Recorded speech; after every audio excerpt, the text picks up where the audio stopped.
Hey guys, so today we're going to be breaking down the 1% sparking Fury Broly that should be releasing alongside the fusing Blue Goku and Vegeta from the, obviously, Dragon Ball Super Broly movie. Let's take a look and see what we got in store for this character. So this is a green melee type Broly.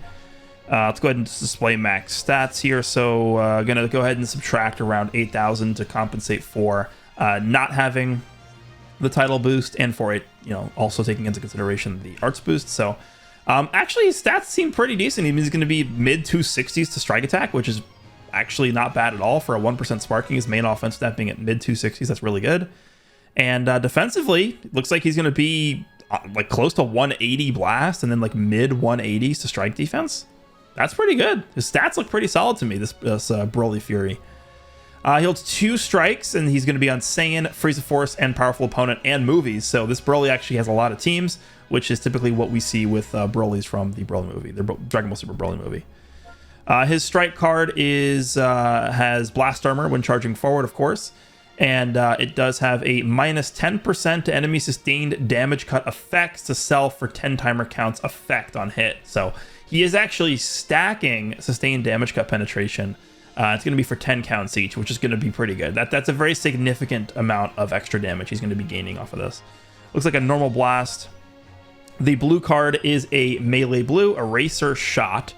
Deals massive impact damage, and then the following effects occur upon activation. 40% special move damage inflicted for 3 counts.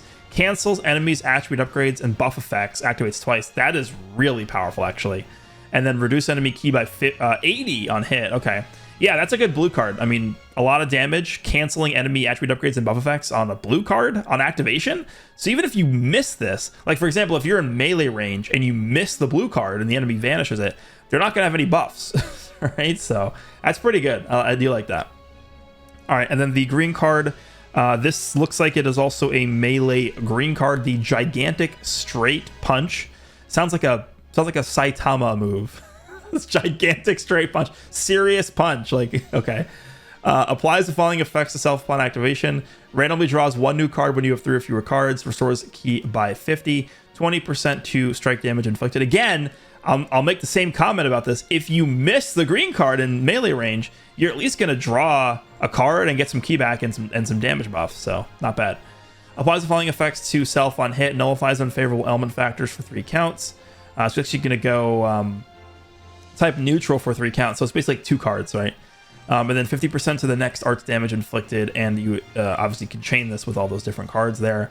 No cover null on this, so I'm kind of going to be curious to see if he has cover null in his kit anywhere, but the fact that he does gain type neutrality and extra damage means even against like purple units, he should be doing a lot of damage. And he does have an ultimate, the Planet Crusher. Deals massive explode damage, 50% ultimate damage inflicted for 3 counts. Following effects occur on hit. A portion of the damage... Oh, he's an AoE. Portion of the damage will also be dealt to enemy members on standby. This cannot cause them to be defeated. Destroys all of your enemies' cards, and then all enemies get plus 20% damage received for 30 counts. Blast armor. Yeah, sounds pretty good. An AoE ultimate. That's just like an all-purpose wrecking ball of an ability. Planet Crusher. Sounds pretty good. All right, let's take a look at his main ability here. The Distinctive Evolution. Draw the Ultimate Arts card, Planet Crusher next.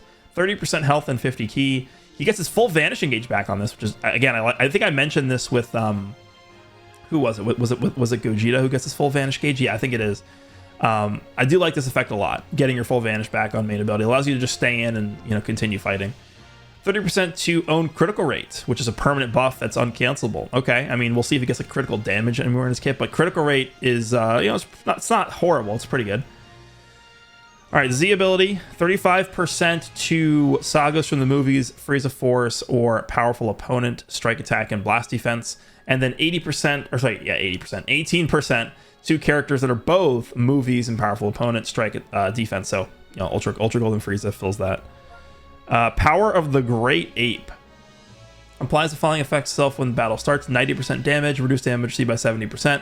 Another 30% to critical rate. Okay, so he's 30% here and 30% there. Once you start getting a lot of critical rate, then it starts to matter more, because the way that criticals are determined actually is it's dependent upon your critical rate, the difference between your critical rate versus the opponent's critical rate. So if you have like a ton of critical rate, it at that point is going to become exponentially higher percentage chance that you actually are able to get the criticals to activate.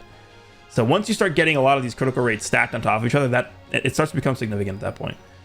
Nullifies abnormal conditions for 60 timer counts. Sure. Applies the following effect self when this character is in the battlefield. Draws a strike card next. Key by 30. 80% damage. Okay, so he's up to 170% damage already with the extra critical rate.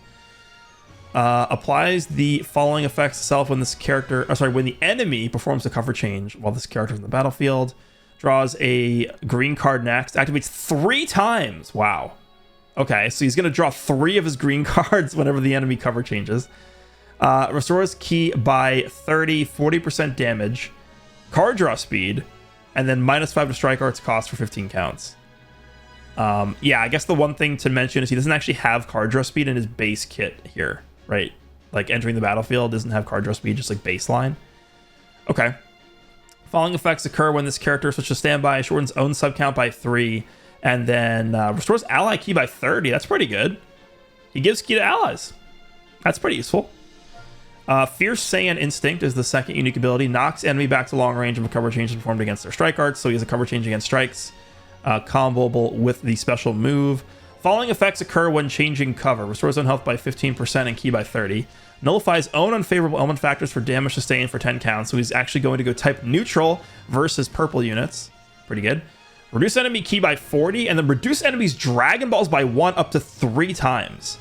That is very, very, very strong actually. Wow. Type neutral, reduce enemy key, reduce their Dragon Balls, and he's healing himself. And if it's a strike card, he's going to cover change them. They don't have cover null active. Applies the following effects to self every time this character uses a strike or a blast arts card. Randomly draws 1 new card when you have 3 or fewer cards. Activates once. Activation count resets if the character switches. Restores key by 10. Every time he uses a card, he's getting 10 keys. Pretty good. Oh, he's stacking damage. 20% to damage inflicted for 15 counts. 15 counts is, again, it's pretty good. That's a long... 15 counts is not nothing. 50% to key recovery for 5 timer counts. So, I mean, he's stacking 50% key recovery every time he uses a card, but it's only for 5 counts. You could probably get like 2 of those stacks in, and he's going to have 100% to key recovery. I mean, it's pretty good. He doesn't get key recovery in his base kit, right? Yeah, he does not. Okay. Applies buff effect, nullifies enemy special actions, activate when changing cover for 5 counts, activates once, and then it resets. Okay, so actually that's pretty good. You gain cover null for 5 counts the first time you use a card. So, to me, it sounds like you only really want to use this character to switch into when you're already in the middle of a combo. And the main reason why is because if you go for like a strike cancel, or you go for like a long range blast or something, you're actually wasting your cover null by doing that. So this is more of a character you want to switch in when you already have a combo started so that you can make use of the cover null. The following effects occur every time when hit with an enemy strike or blast arts attack while this character is in the battlefield. Restores own health by 15%, activates once. So let's just say you cover change with BROLY, right? He's healing 15% automatically, and then when he actually gets hit by the arts card, he's going to be healing by another 15%. So you cover change with him, he's going to essentially get healed by 30%. And then it's going to reset every time that happens. And he's giving -1 card draw speed to all enemies? This guy looks pretty good. I think he looks pretty solid to me, this BROLY, actually. I wasn't really expecting a ton out of like the 1% sparkings, but this guy seems pretty interesting. The only thing that I could see being kind of an issue is that he doesn't have card draw speed in his base kit. He gets card draw speed from this, but it's dependent upon an enemy switching characters, which, I mean, if you're using him correctly, I think it's probably going to happen, but I think it would have made a big difference, actually, if this guy had card draw speed just in his kit somewhere over here, just baseline, but has a lot of damage, he has a lot of disrupt, his healing seems pretty good. I'm actually kind of intrigued by this guy. He's kind of a straightforward character. He's like kind of what you would expect from like a Fury BROLY, just like a meathead bruiser type character. But I'm fine with that. I think BROLY actually does seem pretty solid. So this is the 1% sparking Fury BROLY from the Gogeta banner. Let me know down below what you guys think of this guy. Does he seem pretty good to you? I think his stats are pretty good as well. I mean, there's not really many negative things I can say about him. His critical rate is, going to be an extra tool that he has access to. Hope you guys enjoyed this one. We're going to go ahead and jump into the Supreme Kai breakdown video next. and then we'll do the master breakdown video. So I will see you guys all in the next one.